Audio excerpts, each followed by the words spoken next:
ya. Langsung aja dari karung kita masukkan. Nggak usah dicuci karena bersih guys. Airnya bekas air rebusan yang kedua, rebusan yang mau kita kasih ragi. Terus lalu apakah ketika perebusan kurang matang atau terlalu matang itu ada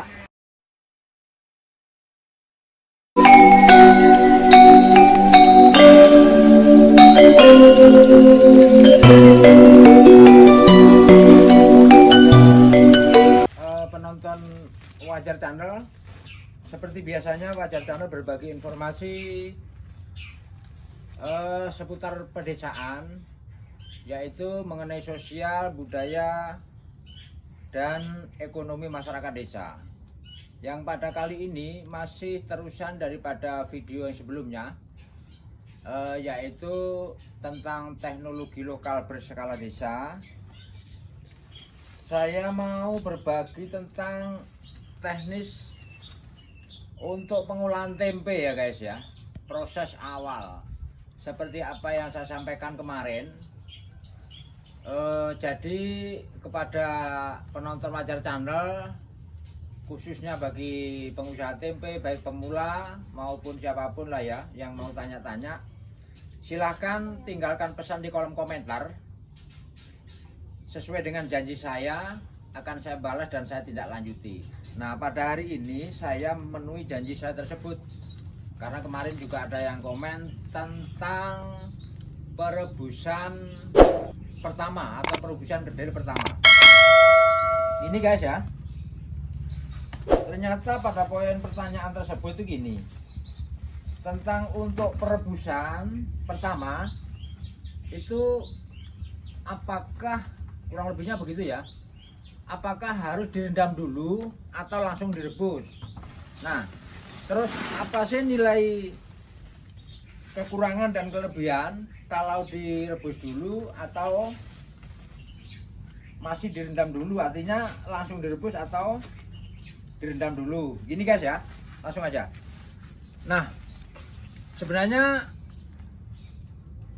kedelai di awal atau masih mentah pada perebusan pertama itu apa tujuannya?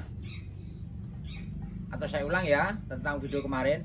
Kemarin saya kan menyampaikan, coba saya ingin membedah sebab akibat alasan daripada proses tahapan. Nah, ini tahapan di pertama. Untuk itu simulasi pertanyaan saya, apa alasan kedelai masih mentah ini ya, masih mentah ini guys ya, apa alasan ini kok harus direbus? Nah, itu gini guys. Pertama, ya biar matang ya. Kedua, biar ngembang guys. Biar ngembang. Nah, sekarang gini, kalau kedelai ini langsung direbus sudah bisa ngembang, kenapa harus direndam dulu? Nah, cuma ada plusnya nanti direndam dulu. Sehingga seyogyanya lebih baik langsung kita rebus guys ya. Cuma kelebihannya langsung direbus ya, masih mentah direbus itu gini kelebihannya guys. Menyingkat waktu ya. Terus menutup kemungkinan, artinya kemungkinan kecil ya, terjadi hambatan yang spontan atau mendadak atau gangguan teknis kerja kita. Contoh, kedelai sudah kita rendam nih, sudah ngembang, lalu kita ada kesibukan mendadak, lalu mau dikemanakan itu kedelai. Tapi kalau langsung dari mentah ini kita rebus, itu ya aman aja guys. Waktu-waktu kita mulai kerja langsung aja kita tuang, nanti kita langsung tuang ke sini. Lagi pula ya kerjanya nggak berulang-ulang guys ya. Dan untuk tempat perendaman nggak harus banyak, hanya untuk merendam masih mentah, merendam sudah dicuci atau sudah digiling dan sebagainya. Artinya lebih simpel lah. Terus kelemahannya ya tentu guys, memang untuk bahan bakar sedikit lebih banyak, tidak terlalu jauh, sedikit lebih banyak dibanding dengan kedelai direndam dulu baru direbus. Nah, apakah pengaruh rasa di antara itu sangat signifikan? Kalau ada. Ya, karena gini, saya katakan tidak ada, jangan-jangan ada cara yang tidak sesuai dengan standar atau apa ya?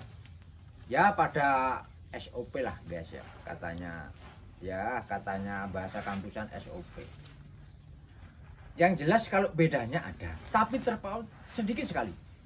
Boleh dikata nggak ada beda lah ya. Bahkan setahu saya berpuluh-puluh tahun masa itu sistem dengan langsung saya rebus ya, itu ya kualitasnya lumayan. Bisa lah nanti saya punya videonya guys tentang di pasar gimana tempe saya dibeli oleh pelanggan ya. Bisa saya sertakan, artinya saya cantumkan. Oke guys, itu ya. Kalau dari masih mentah itu kita rebus, kualitas nggak kalah bagus ya. Dan bahkan ada plusnya nanti setelah digiling, nanti saya kasih saran. Terus kalau direndam dulu direbus tidak masalah, cuma tidak seberapa berpengaruh baik di kualitas atau yang lain, bahkan lebih memakan waktu dan tempat gitu aja guys ya. Langsung aja guys ya. Ini kita tuang ya. Ya seperti ini guys, langsung aja ya. Ini kedelai impor, tidak seperti kedelai lokal ya. Langsung aja dari karung kita masukkan. Nggak usah dicuci karena bersih guys. Ya maklum, kualitas luar negeri ya cukup terjaga. Nah, ini guys, ya langsung aja sudah. Nah,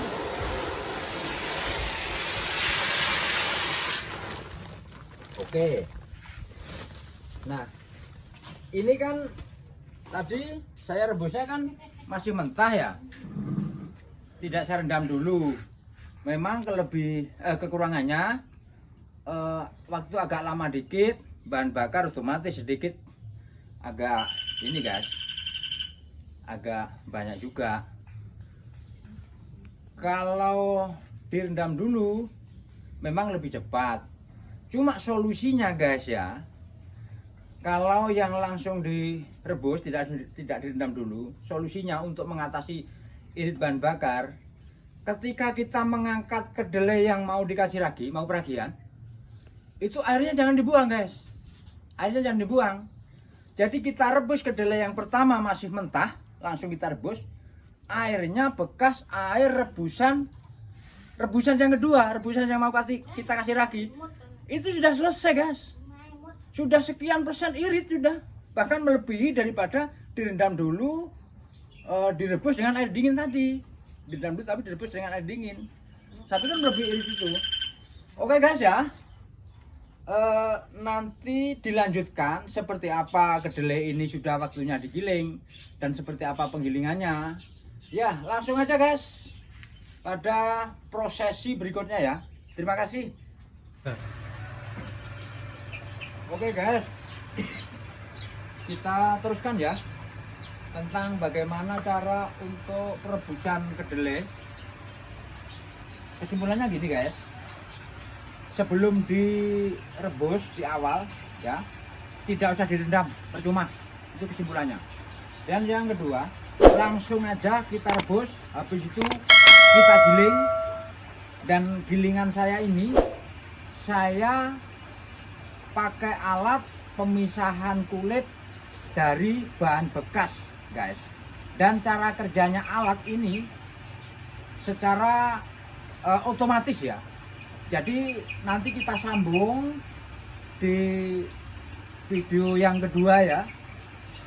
Video yang kedua tentang penggilingan dengan menggunakan alat pemisah kulit kedelai dari barang bekas itu guys ya. Sehingga untuk video kali ini cukup kami menjelaskan tentang perebusan pertama, tidak harus direndam, langsung aja direbus, setelah itu digiling. Nah, seperti apa ciri-ciri kedelai yang sudah cukup matang atau bisa digiling? Ini guys ya, langsung aja ini saya tunjukkan seperti ini guys. Nah, Ini kan mudah melupas guys ya, mudah dikupas. Ini sudah cukup ya. Jangan kita pakai ukuran waktu ya, berapa menit, berapa jam, nggak bisa. Sekarang pertanyaannya gini, ukuran waktu 1 jam, waktu ya, waktunya sama, apakah bisa sama ketika kedelai ini jumlahnya atau volumenya tidak sama? Katakanlah 5 kilo sama 20 kilo ya tidak mungkin sama. Ini 50 sampai 60 juga tentu makan waktu lebih lama, sehingga tidak bisa diukur pakai waktu. Sehingga cukup dilihat seperti ini guys. Ketika kita kupas sudah mudah, langsung aja kita giling. Nah itu, sekali lagi gini guys ya, video saya ini lebih banyak untuk menjelaskan biar tidak gagal paham, sehingga objek kamera itu tidak seberapa luas atau beragam, karena saya ingin ini lebih pada penjelasan yang detail, sehingga cukup punya alasan ya. Contohnya tentang perebusan pertama ini, sehingga tidak harus direndam, langsung aja direbus. Begitu cukup, sekiranya cukup, langsung aja digiling. Karena kalau lebih melihat objek ya guys, bisa saya tunjukkan ini perendaman, ini penggilingan, ini perebusan, ini pencucian dan sebagainya. Lalu seperti apa caranya? Saya lihat video-video tutorial tentang tempe yang lain, itu hanya menampilkan tampilan-tampilan aja guys, tapi kejelasannya, keterangannya tidak cukup bisa dipahami secara detail. Ketika diikuti, saya yakin itu belum tentu. Sehingga saya lebih banyak menjelaskan tentang teknis untuk pembuatan tempe itu step by step secara jelas. Nah, ada yang saya lupakan guys ya. Terus lalu, apakah ketika perebusan kurang matang atau terlalu matang itu ada risiko kualitas terhadap tempe? Ini guys ya, memang boleh dikata ada, tapi tidak seberapa. Ada tahapan yang perlu hati-hati dan tidak bisa itu artinya tidak bisa itu kita lewatkan atau kita sepelekan. Jikalau kedelai ini kurang matang guys ya, itu memang kalau nanti di perendaman tidak paham beneran, itu memang dari sisi rasa guys, sisi rasanya yang boleh dikata membahayakan ya, atau pada kualitas. Nah, kalau terlalu matang, nggak juga ketika perendamannya salah. Intinya perendaman harus tepat. Untuk perebusan, parameternya yang penting bisa dikelupas atau mudah dikupas. Itu kuncinya. Oke guys ya, biar semua tidak para pemirsa tidak gagal paham, itu penjelasan tentang perebusan kedelai di perebusan pertama untuk pembuatan tempe. Kesimpulannya tidak usah direndam, langsung aja direbus. Seperti apa ukuran kematangan untuk bisanya digiling, apa yang saya tunjukkan tadi. Tentang video hasil kualitas saya ketika jual di pasar nanti juga saya tunjukkan, atau mungkin di belakang tadi ya yang sudah kita putar. Itu aja guys. Di video berikutnya setelah ini langsung aja, tapi ganti waktu ya guys, atau ganti video ya, kita teruskan nanti. Alat-alat ini seperti apa penggunaannya nanti pada proses penggilingan saya kenalkan. Toh ada kurang detailnya, kita sambung lagi pada video berikutnya. Jangan lupa like, komen, dan subscribe.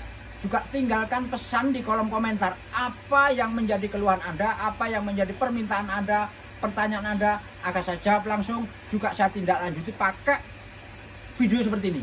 Oke, terima kasih. Itu aja yang bisa saya sampaikan guys. Mohon maaf atas segala kekurangan. Toh kalau ada kebenaran itu milik Tuhan Yang Maha Kuasa. Kesalahan kekurangan milik saya sebagai manusia biasa. Dan sampai jumpa.